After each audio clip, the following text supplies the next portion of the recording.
Hey, it's Kimberly Smith Austin. I want to welcome you back to another episode of the Made to Inspire podcast. I am here with the awesome and amazing Misty Kerrigan. Hey, Misty. Hey, Kimberly, how are you today? Happy, super fantastic. It's March. Kimberly loves March because she likes talking about marching into things. March forward. Marching forward. Right. I sent her a text the other day and said, march into millions. Yes. So we had some other topics planned, but over the last few days, and if you're watching this in real time, Southwest just announced no more free bags. Tesla's giving away cars to the president. And all this stuff seems to be really chaotic. And the stock market's been down for a couple days, and now everything out there is talking recession this and fear that. Mm-hmm. And we started talking, what does it benefit social media and the news and everything out there to put us into a state of fear? What is fear?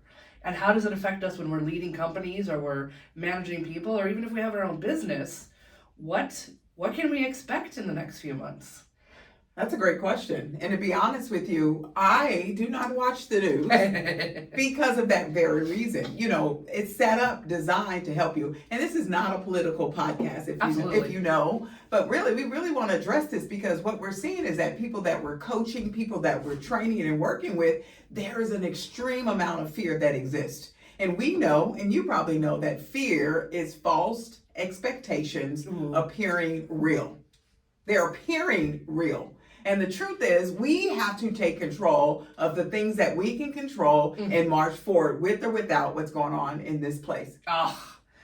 You know, we always say, and we always talk about, you don't need economy to make money. Yep. People in all economies make money. In fact, it's during some of the lower economies, like we're about to step into, that it makes it more real for other people with less money to make money. That's right. I know that sounds weird, but as the stock market loses money, that means stocks go down. Yeah. So it's a fear season if you own a lot of stocks, but if you haven't looked into that before, it's a buying season. That's right. So we're going to get into that yin and yang of things, and what we want to do today was really look at, where does fear come from? Mm-hmm.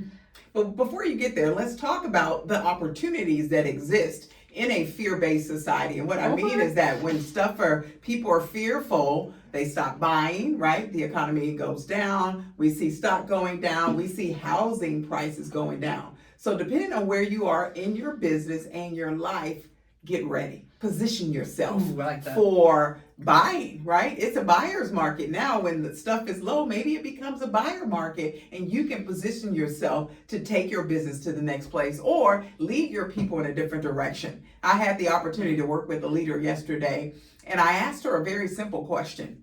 How are you doing with everything that's going on? And she says, I'm kind of scared and blah, blah, blah, blah.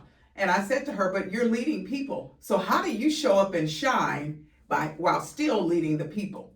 That left her questioning. And we went through some strategies to help her get there. Number one, we talked about anchoring. That's her word for the year, anchor. So with that, now, how do we anchor you in this place so that you can continue to lead and go the places that your heart desire? You're not stuck, friends. The economy may change, the world change, but you create your own economy. I like that.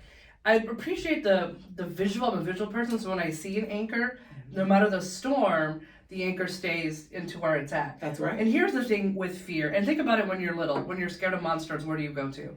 Usually your parent, right? Yeah. Check under the bed. Help me manage my fear. Yeah. So if you are looking up to someone, we're looking at them for confidence. We're looking at them to have control. So they're going to be looking at that for leaders and companies and businesses. That's right. And we're talking about today, me and Kimberly are talking about confidence during times of fear. That's not right. Stupidity. We're not saying go out there and make some dumb choices, but we're saying is confidence comes from the inside out, no matter what's going on the outside. That's right. That makes me think, when you know what you know and you believe what you believe, you continue to step forward. So when you're in doubt and you're not sure, that's when you stagger, right? But when you know that you have something solid that the marketplace needs, that your staff needs to hear, you be that anchor. You stand solid and be that resource for them so that you can keep the environment well, right? Because in the storm, here's the truth. We can't change the water, but we can change our sail. We can change our sail so that we keep marching forward, sailing ahead, no matter what. So what do we do on a practical level? I don't know. What do we do? One of the things is to, step one, break down the fear. And usually it's called the rule of 5, is get into the 5 levels of why. Why am I scared right now? Well, I'm scared because of recession. Most people couldn't even define recession. Right. What really looks like is I'm scared less people are going to come buy my goods. Or as a company, I'm scared less people are going to come get our services, which means less money. So if we could break it down, okay, well, why would someone not come get your goods and services? And even in recession times, does anyone know what businesses really still shine and actually do better? This is going to throw you off. It blew me away when I was studying this in the 1930s during the Great Depression. Makeup and hair. Yes, they never fail. I was literally just having a call with someone yesterday about this. Those industries never go away. And the reality is people will spend $30 to $60 a month on those types of consumable goods. So what do you do with that? How do you anchor into that, right? One of the other strategies we had, especially with when an overwhelmed mind does nothing. Confused mind. And when we're confused and overwhelmed, we tend to go into fight or flight, the back part of our brain, which usually stuns us from any actions. So if we feel ourselves going into fear, we're going into, well, what does this really mean for my company? One of the best things we could do is simplify. What is it your company does?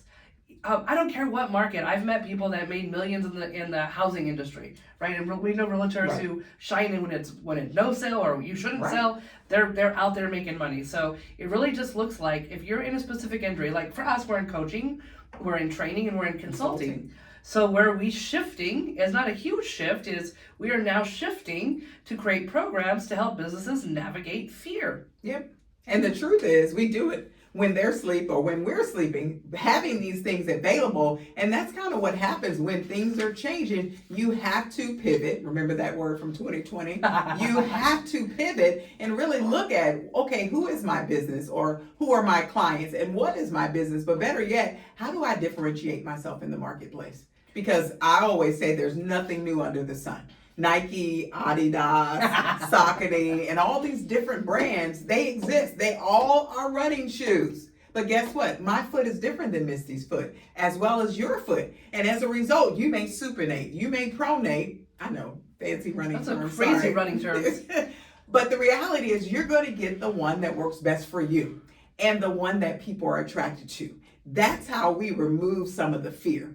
That's why we want to make sure that we're giving our customer service, but we're also asking our customers what they want and need during these times, good, bad, and ugly, so that when things shift, we're ready for that new market that exists. One of the things that leaning into, and we've been talking about this for the last few years, excited to say, but is that relationship with the customers. Absolutely. That ebb and flow with them. And I don't care if you're selling tractors, that might be something to lean into, is talking to the customers like, well, if you're not going to purchase any tractors in the next year, what are you going to purchase?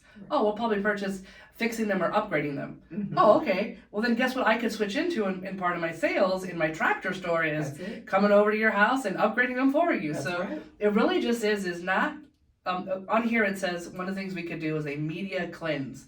So getting the news that we need, because your business does need to have some forecasting and stuff in, but not doing that from a set of fear, but doing that from a set of wonder and opportunity. Absolutely. What's going on, and how do I expand opportunity instead of close in when I'm feeling fear? Which brings us back to one of the main things we talk about: inspiration, innovation, and action. When you hear what's going on, you can then start looking at ways to innovate your business or innovate your leadership, innovate in your personal life, so that you then can take actions that are going to lead you to the success that your heart desires. But fear paralyzes us.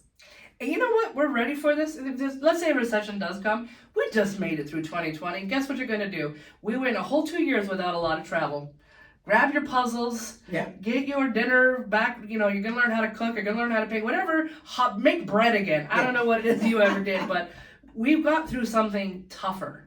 So whatever's going to be blowing our way, if you will, I think it's just about right now, in these next few weeks, these next few months, positioning and preparing. And that's where we're going to take this podcast in the next few episodes. We're going to get you ready to position and prepare.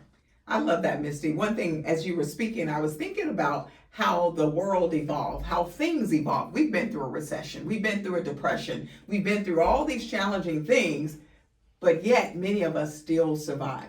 We still survive because we're constantly innovating, whether today is AI. Use AI as that tool. Our last podcast, we talked about the automation and the availability of AI and how it's reshaping our businesses. Fear, yes, it's real. Fear will get in the car with you, but you get to make the decision if you're going to allow it to drive the car. See, for me, I say, no, you sit in the back seat, you're present, but you don't have any place here to drive my car. And as you are business owners, entrepreneurs, executives, emerging leaders, think about how you're going to push it down and still press forward. I love that. Money's still going to be circulating. The question is, how are you going to invest it? Yeah. Is it going to be on maybe investing it into coaching, consulting, maybe even some AI lessons? Mm-hmm. So if you're going to hunker down during this next storm, that preparation comes from what's going to hunker down with me? Yes. A bunch of fears or a bunch of opportunities to gain new skills to not only ride the waves, but to come out even higher. Yeah, I love that. I love that. And you made me think about something we've talked about is bringing back maybe even some of the books, classic books that talk about things, even though some books are 50 years, 70, 100 years old, but those proven principles will work in your business today and for years to come. So friends, we tell you, get in your seat, put your seatbelt on, gear up, and get ready to go, because things aren't going to stop because the economy changes. They may shift, they may pivot and look a little bit different, but there's still something out there waiting for you. It's still time to go get it.